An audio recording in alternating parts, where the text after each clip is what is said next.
So many Muslims in Southern California upset and disappointed with the Trump administration about that situation with Iran. Phil Schuman spoke with them today, as well as a local expert on Iran who is a former intelligence officer. Phil's live in downtown LA, where a demonstration is planned for later tonight. Phil?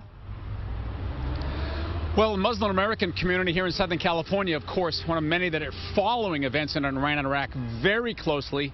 People I spoke with today are concerned that the Trump administration doesn't really have a clear foreign policy. De-escalation, yes, but they're not sure how long that will last. We are in a difficult time right now, and we want peace. We don't want war. We all agree and we all share our thoughts and prayers that we should avoid a potential or any possible war. Unfortunately, American decision makers have not consulted American Muslims. We have been absent from the decision-making process. These are leaders of the Southern California Muslim community. They say they welcome the talk of de-escalation from President Trump after Iran's ineffective missile strikes against U.S. bases in response to our assassination of their top general. But the concern is the Trump administration, quote, doesn't know what it's doing, their words, and things could quickly deteriorate. We're glad that, reports that tensions are de-escalating, but we continue to urge our government to use extreme caution and not to pursue this war that will undoubtedly lead to death and destruction.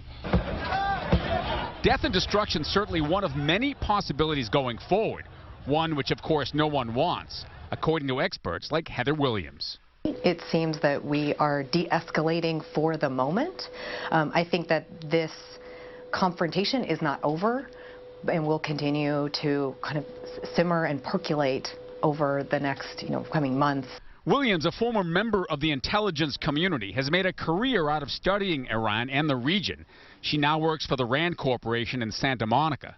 Says Iran's missile strike was likely a strategic calculation. It does seem that way, and I do think actually Iran gave us that opportunity. In the way that they have initially responded to the Soleimani killing in airstrikes that didn't really do any damage in Iraq, it allowed a pathway for us to de-escalate, and it appears that President Trump is taking that pathway.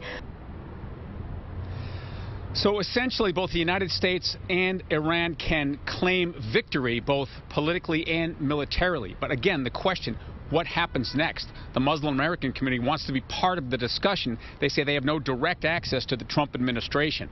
And we're going to hear more from Heather Williams at the bottom of the hour, how the Iranians view President Trump and just what kind of a threat Iran does pose militarily to the U.S. Live in downtown L.A., I'm Phil Schuman, Fox 11 News. All right, Phil, we will see you at 5:30. Around 5:15, I just spoke within the last hour.